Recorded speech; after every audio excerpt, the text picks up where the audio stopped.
Hello, everybody, and welcome to Grimwit with Dimwits. I'm T. And I'm Blondie. And this month we are continuing to focus on Liebe. For those who don't know, that's love in German. And each story, I thought if I just leave it like that, people are going to go, what is she saying? Each story will have some element of triggered love. Do we get a sauerkraut and what is it, a braten or a brat or a whatever bratwurst? with the bratwurst? There you go. With that kind of love? That does not sound appropriate. I'm just going to say that right now. I don't know where you're going. You didn't catch yourself, did you? No, I didn't. I was like, I'm not agreeing with that. Okay, cochina. Hey, I thought it was appropriate with a German love thing. Yeah, it is. It is appropriate with the German love thing. But Germans are going, change. 9. I know. 9. 9. Oh my gosh. So with the love month, it's getting close to Valentine's. Do you have any plans? Well, first of all, I'm so glad you said Valentine's because my husband likes to say Valentine's. Okay. And a lot of people say Valentine's, and it makes me crazy. I am the word Nazi, and it drives me insane. So he's saying Valentine's with an M instead of an N? Yes. Valentine's.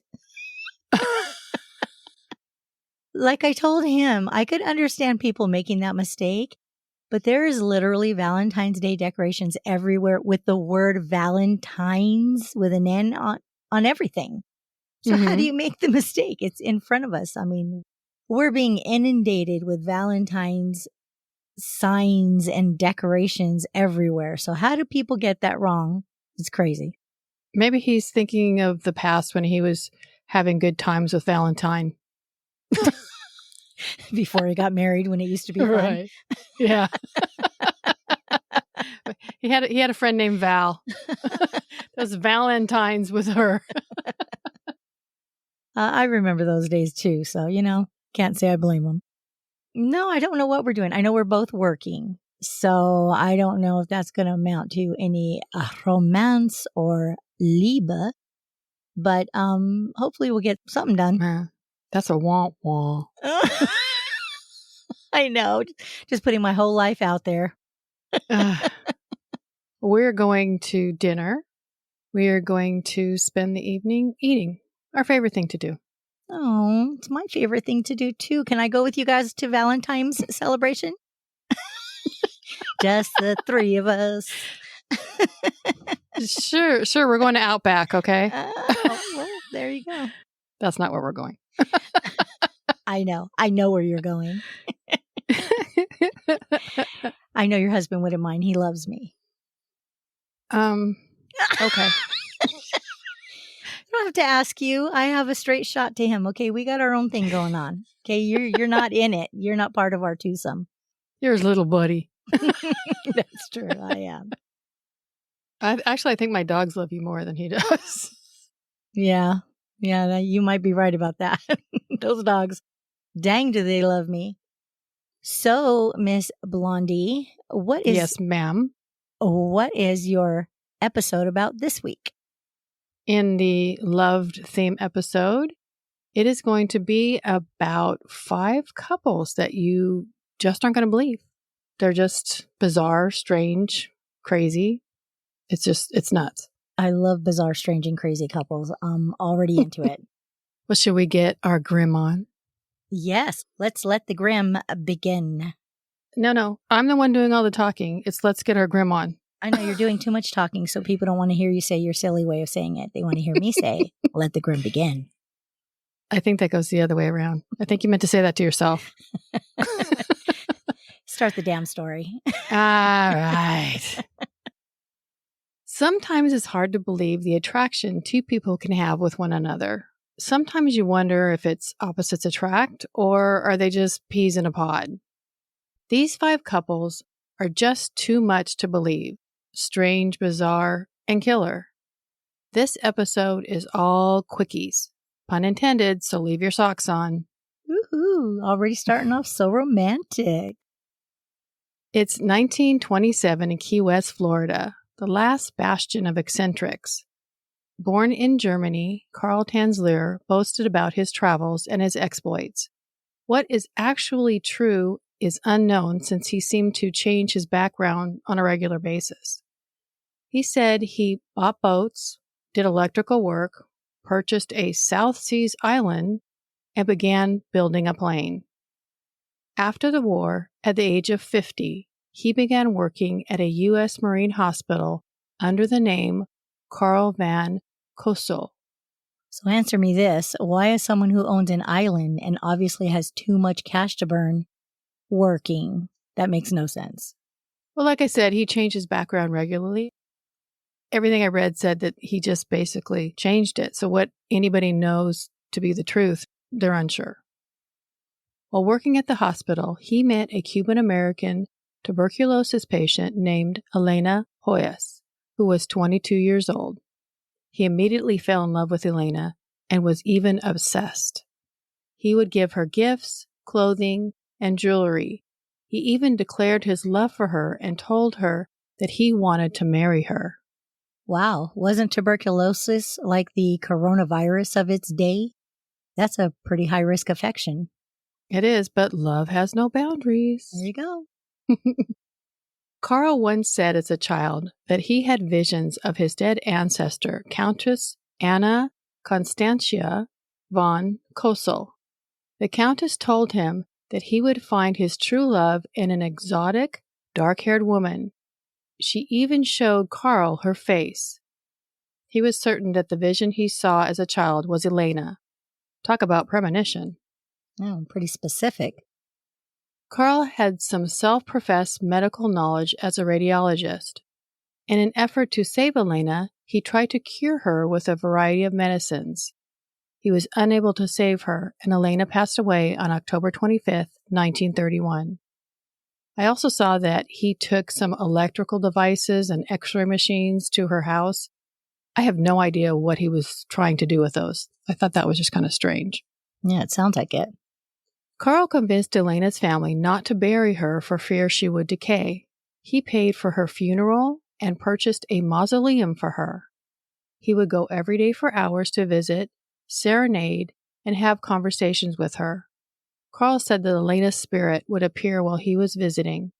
It was also thought that he heard her calling his name and asking him to free her from her stone prison.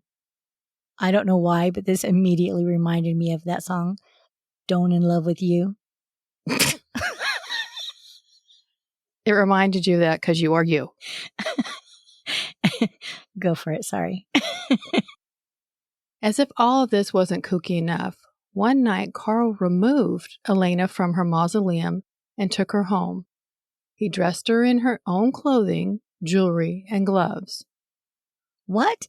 I thought the mausoleum burial literally put the body into a stone cave-like hole that was sealed. I didn't know you can get back into that. Well, this one was actually on the ground, and it was the width of a coffin and the height of like two coffins. It wasn't, I know what you're talking about, like in the walls. Yeah, Is that that's what you're I talking thought about? it was. Uh-huh. Yeah, no. This was one that was actually kind of similar to the ones in New Orleans. You know, they have the tombs, Yeah, the they're above mausoleums. ground. Yeah, they're above ground. It was the same idea, only a smaller version of it. Isn't that heavy? Maybe he's tough. I don't know. He's stone in love. As Elena started to decompose, Karl would use wire to hold her bones together, place rags in her body to keep her from losing her shape, and replaced her eyes with glass ones. When her hair fell out, he replaced it with a wig and would cover her skin with silk that had been soaked in wax and plaster. He, of course, also had to deal with the smell, so he used perfume and disinfectant to cover it up. Karl wanted Elena near him at all times and kept her in his bed. No disrespect, but that's horrific. And it's abuse of a corpse. The whole time you were reading that, I couldn't help but make stinky face. That's pretty gross. I think what he did was disrespectful, so I agree with you. Yeah, disturbing. 7 years after Karl had taken Elena, Her sister, Florinda, heard rumors that he had her disinterred body. Florinda went to Carl's house and discovered Elena's body. He was arrested for desecrating Elena's mausoleum. Interesting fact, at that time, in Florida, it was not illegal to steal a corpse. Well, I'm not surprised about that, because this is how every rule or law comes into effect. Some degenerate comes along and does something nobody would ever expect anyone to ever do because it's, wacky. And then, of course, a law has to be put into place. You're right. You're absolutely right. After his arrest, Carl had to undergo a psychiatric exam, which found him mentally competent to stand trial. However, the charges were dismissed because the statute of limitations for his crime had expired. Elena Hoyos was later reburied in an unknown location in secret to prevent Carl from tampering with her. Unable to let go of his obsession with Elena, Carl made a life-size dummy with a mask resembling Elena. He wrapped her in silken cloth and a robe. The dummy was in his bed just like Elena was for 7 years, until his death. Carl always longed for his lost love. I'm sorry, but that is not love. That's a sickness. In his mind, it was love. Yeah. So that was story number 1. We have 4 to go. You ready for the next one? I cannot wait. This story is about Linda Riss and Burton Pugosh. Linda Riss was an only child born and raised in New York City.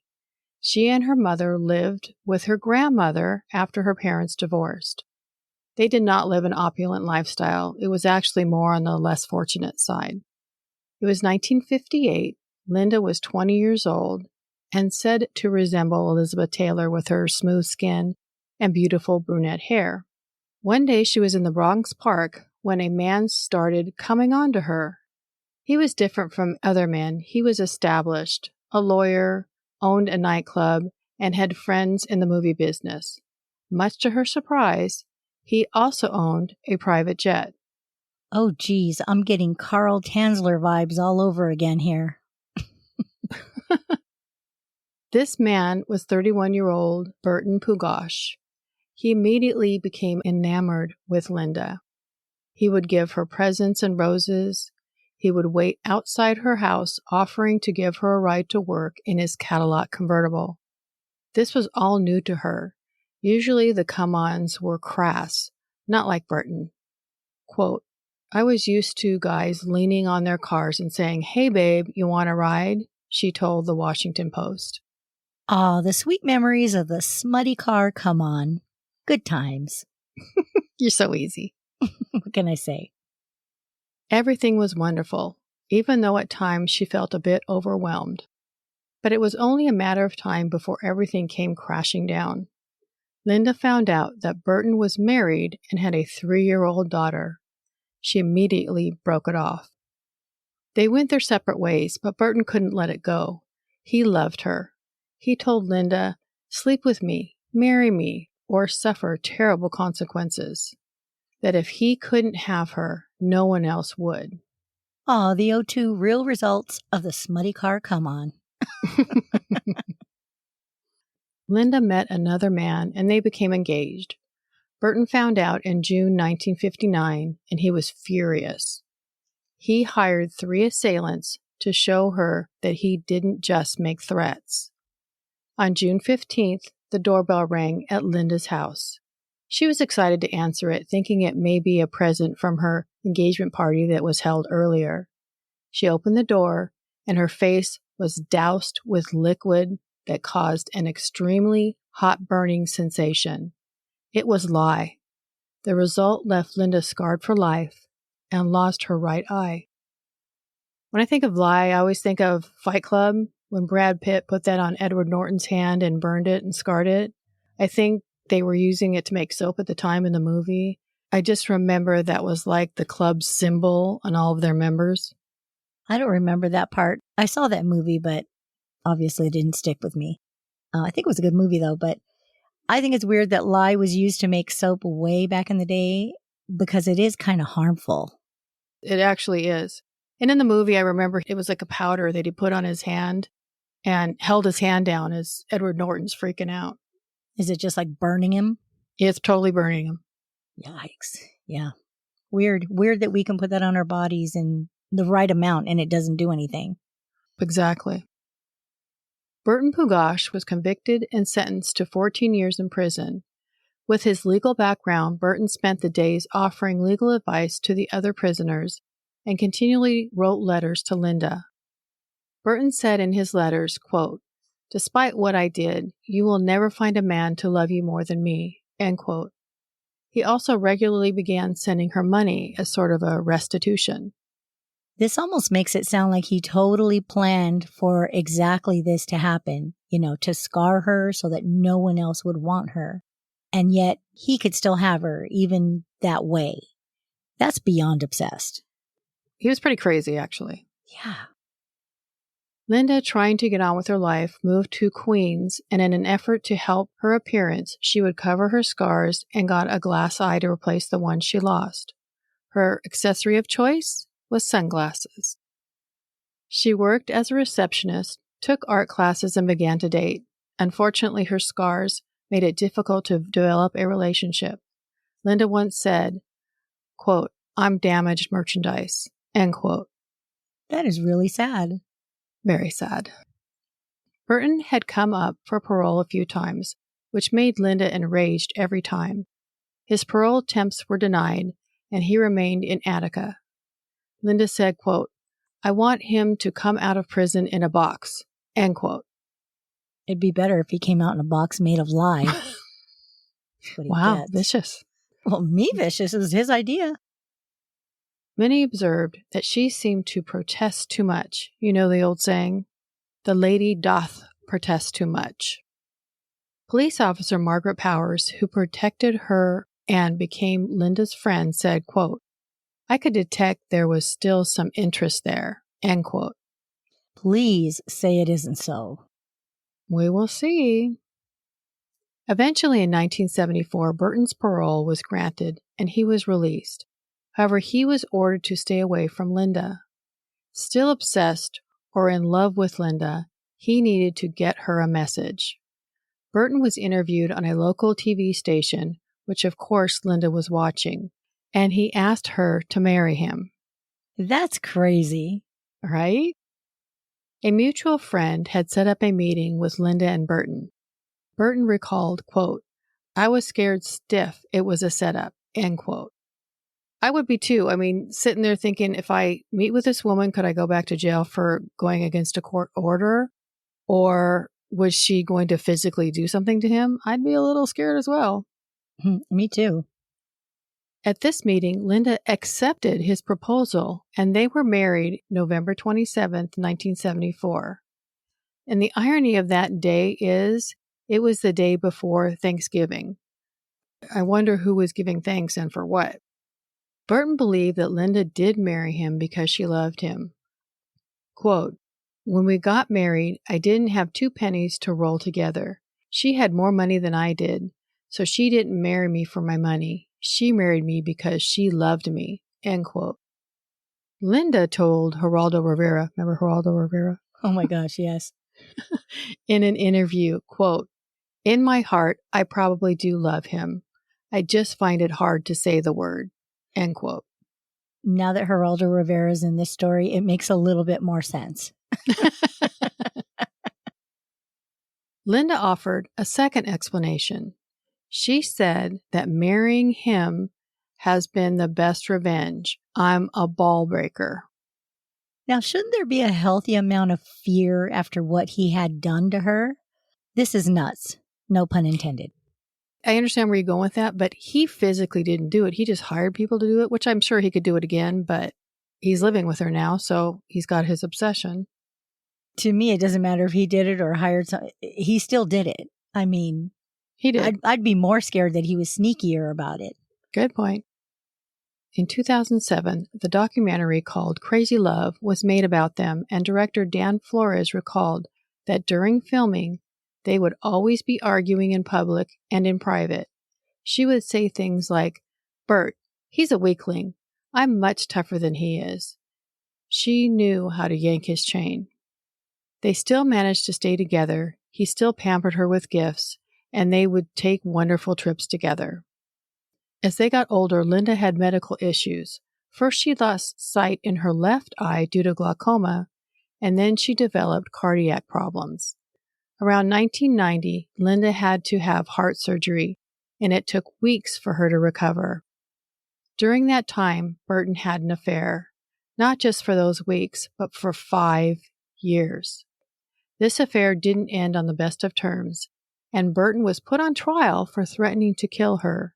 The woman testified that Burton told her, quote, "It's 1959 all over again," end quote. This lady is the craziest one of all in this story because she knows how this story turned out for the last lady. And why would she ever have anything to do with a guy like this? I'm sorry. I don't feel sorry for her at all. Well, and she did know because once they got married, the national news just blasted the story that he got out of jail and she married the man that maimed her. Exactly. That's what I'm saying. I don't feel sorry for this new lady. She's the nuttiest one of all. For 5 years, exactly. Strangely, Linda defended Burton, saying he was a wonderful and caring husband. He spent 15 days in jail. As she says with her one eye. Burton and Linda were married for 38 years until Linda passed away on January 22nd, 2013. I think the big question is, why did they marry each other? So many scenarios, but I guess ultimately you hope it was for love. I don't really have any comments for this one because I just can't make any sense out of it. I mean, they didn't really even end up happy, but I guess they deserved each other. So all's well that ends well. I guess. Okay, we're on to the next story. All right. I cannot wait. It was 2010 in Argentina. An interesting story of Victor Cingolani and the Casas twins, Joanna and Edith, unfolds. Joanna Casas was 19 years old and an aspiring model. She had her whole life ahead of her. Victor was 28 years old and had dated Joanna, but according to Victor, it was just a casual relationship because he was in love with her twin sister, Edith Casas. Are they identical twins? Do you know? They looked a lot alike. I'm not sure if they were identical, though. Okay. Victor and Edith would talk about how Joanna acted and how different she was from Edith. Edith wasn't the jealous type, and that her and Victor had a lot in common. Why he didn't date Edith to begin with, I will never know. Victor eventually left Joanna to date Edith. I'm going to keep my judginess on the lowdown on the dating sisters thing because I may have accidentally dated brothers twice, which included twins. Okay, you know I have to call you out on the accidentally thing. It was an accident, okay? Nobody set out to do that on purpose. I actually know one set of brothers, and you knew they were brothers. And I knew they were twins. I know nothing. All right, Sergeant Schultz. I know nothing. I know nothing. In July 2010, Joanna was sharing a house with a man named Marcos Diaz. I'm unsure if she was dating him, but there is some speculation that they were. On July 16, 2010, Joanna Casas was found dead in a vacant lot near Pico Truncado in Argentina. She was shot in the head twice. Oh, I didn't see this coming. You know, it's the plot twist. Near the crime scene were cigarette butts, and after testing them, it was concluded that they had DNA on them for Marcos Diaz. There were also witness accounts putting Diaz at the scene of the crime. Marcos Diaz was arrested. Despite the evidence for pointing to Diaz, Victor Cingolani was also brought in and questioned. Police stated both men participated in the murder. Authorities arrested Victor as a willing participant. Okay, so is this the same Victor that's dating her sister and used to date her? Yes. Okay, all right. Another plot twist. Both men went to trial separately for Joanna Casas' murder. Both men were found guilty. Marcos Diaz was sentenced to 12 years, and Victor Cingolani was sentenced to 13 years and still maintained his innocence. Interesting that Victor got more time than Marcos. I thought that too. Huh. You would think that would be the end of the story, but hang on to your hats, because the crazy storm is a-coming. Well, the dark clouds have been a-circling. Edith Casas, Joanna's twin sister, believes Victor Cingolani. She believes that he is innocent and wrongly convicted of killing her sister. Much to her family's anger and dismay, Edith stayed with Victor through the trial and his conviction. Behind bars, Victor proposes to Edith, and she happily accepts. Victor says, quote, "I'm getting married because I love Edith," end quote. Edith said with admiration, quote, "I'm going to get married to the person I love and not the person who killed my sister," end quote. But the person you love is the person who killed your sister. I mean, okay, wackadoodle. Well, maybe in her mind, willing participant gives him a pass. He even got more time. Sounds like he was the willing leader, not just a participant. Who knows? The wedding date is set, December 21st, 2012. But Edith and Joanna's mother, Marcelina Casas, isn't having it and is determined to stop the wedding. She filed with the court to suspend the wedding, believing Edith has basically lost her mind, and it's granted by a local judge per her request. Look at Argentina getting it right. After the court ruling and with the wedding suspended, Edith has to undergo a psychological evaluation to prove that she is competent. She passes the tests without a problem, and the wedding date is rescheduled. On Valentine's Day 2013, Victor Cingolani and Edith Casas, now 22, became husband and wife at a courthouse close to the prison.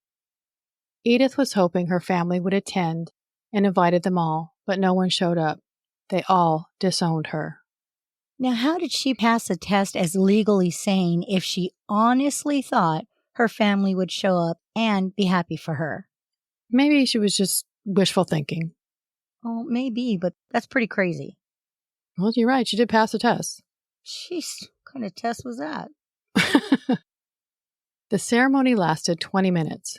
Victor is rushed out of the courthouse and returned to his cell. Edith Cingolani, formerly Casas, left the courthouse in disguise, but was pelted with eggs and rocks. Some of the protesters were even arrested.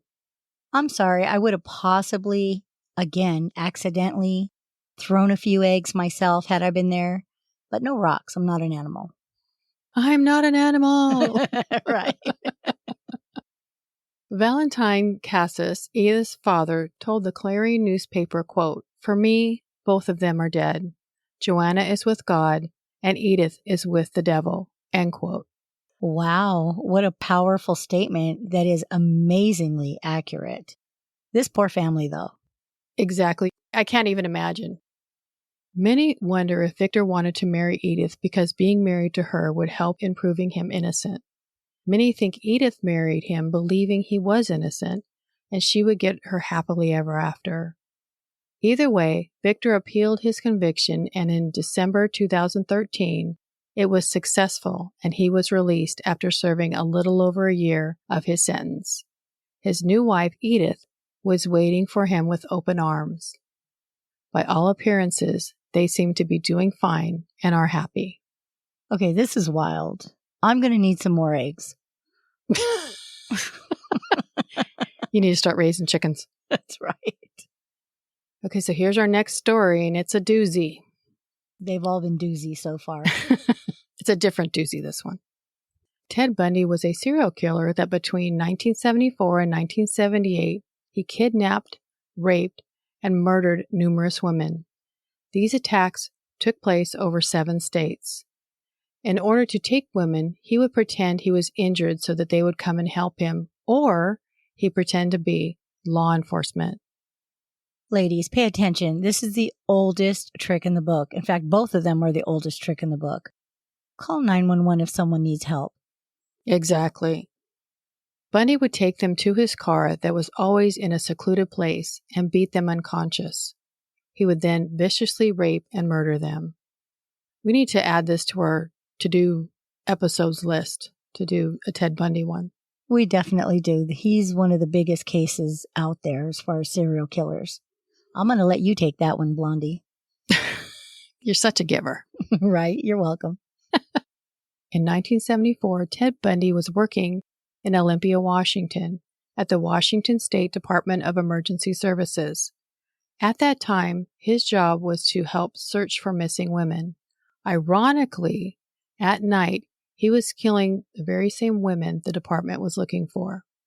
You know, with all the stuff I've heard about Ted Bundy, I never knew that he had a job helping to search for the women he was killing. This is brand new information for me. I didn't know that either. I thought that was interesting. Very. Bundy met a woman named Carol Boone, who worked at the Washington State Department of Emergency Services as well. The two became friends. Carol had no knowledge yet of Bundy's horrific killings. Shortly after, Bundy left his job at the Emergency Services Department. In 1977, the two reconnected and became pen pals.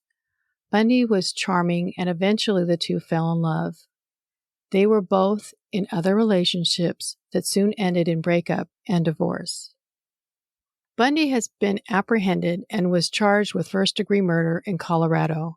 He ends up escaping the jail in June 1977 and is on the run for 6 days. He is rearrested and put into a more secure facility, but escapes in December 1977 and heads to Florida. It was reported that Carol Boone had given Bundy money to help him escape.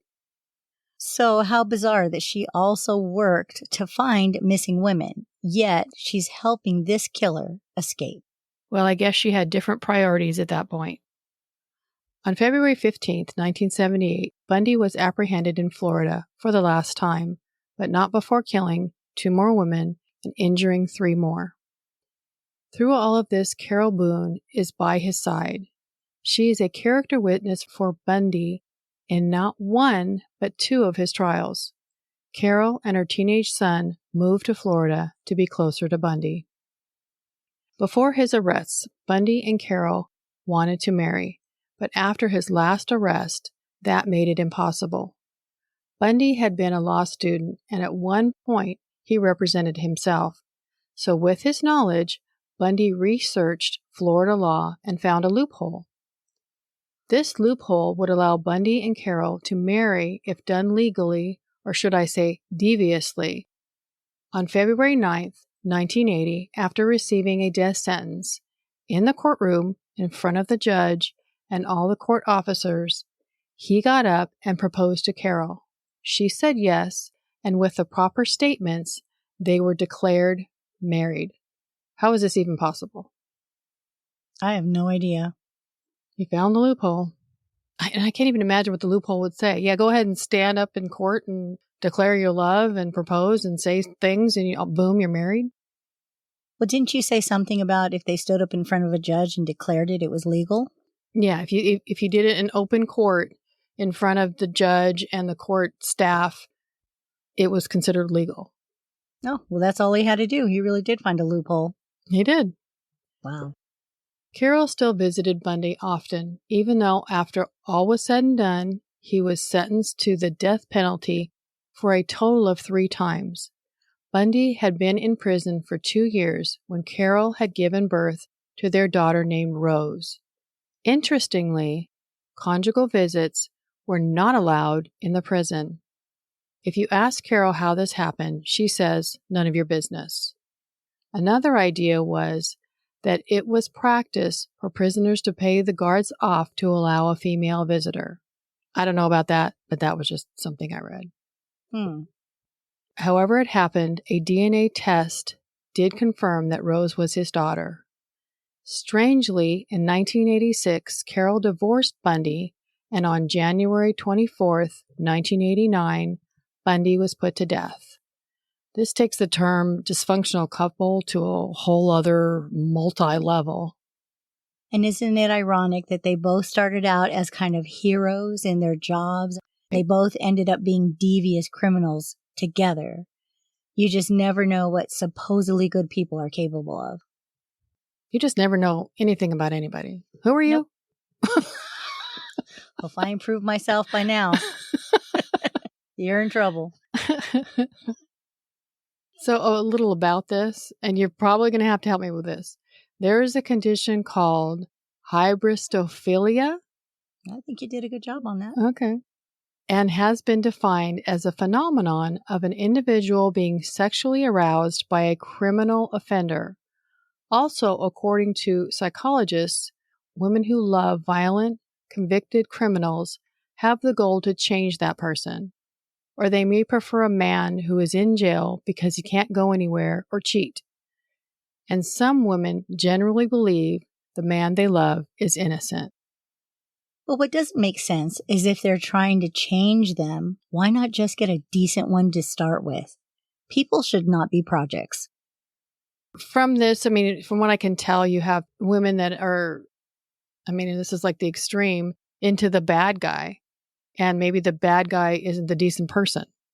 I get that part, but I mean, as far as the ones, I was just focusing on the ones trying to change them. Oh, come on. Even men that aren't in prison, women are always trying to change them. Yeah, I know. So I'm saying, why not start off with a decent one? that doesn't have a criminal record? Yeah, that would be nice. Okay, here goes the last one. Ready? Woo! I mean, yay. I mean, I'm looking forward to it. This is a love story that goes way back to the 1800s. There was once a child that lost her mother at birth. Her mother was an acclaimed author and feminist. In an effort to feel closer to her mother, she would often go to visit her mother's grave, which she called her special place. The girl grew up to be a teenager and took books to read to her mother and just wanted to feel close to her. One day, this 16-year-old girl met this handsome, charismatic 21-year-old man, boy, not sure what the correct term on this one is, and they started giving each other the look. This man-boy just happened to be married and one of her father's political followers, but she would still take him to her special place from time to time. Remember, her special place is her mother's grave. One might think that this was a little on the creepster side, but this man-boy was a poet and more than likely thought it was very idyllic and cool. During one of their visits, she declared her love for this man, and one thing led to another, and she loses her virginity. Yes, on her mother's grave. Oh my, she's going straight to hell. Proof of the actual act happening is up for debate, but they did declare their love for each other, and a little foreplay commenced. After this, they ran off to Paris, where she got pregnant. Not sure if you've heard of this little old writer called Mary Shelley, who wrote Frankenstein and the man-boy, Percy Shelley. But this love story, I think, falls into the Gothic zone, and to each their own. Well, you got to be a little out there to come up with Frankenstein, but hey, it definitely made her famous. And I did see something about when she wrote the book, she was thinking of scientists and what would happen if their experiments went wrong. Mm-hmm. So I thought that was interesting. That's where she got her idea, I guess. Oh, interesting. I never heard that. Someone once said, "True love cannot be found where it does not exist, nor can be denied where it does." Nice. Well, thank you for those multiple, insane, bizarre, twisted love stories. Thanks quickies. for the quickies. Yeah, you beat me to it. Thanks for the quickies. Are you still wearing your socks? You know. She don't need socks. No, those were all great. Really good stories. Very interesting. Thanks. I'm glad you enjoyed them. I hope everyone else did as well. I'm sure they did. Take care, have fun, and don't forget to let your gramaginations run wild. Bye. Bye, everybody.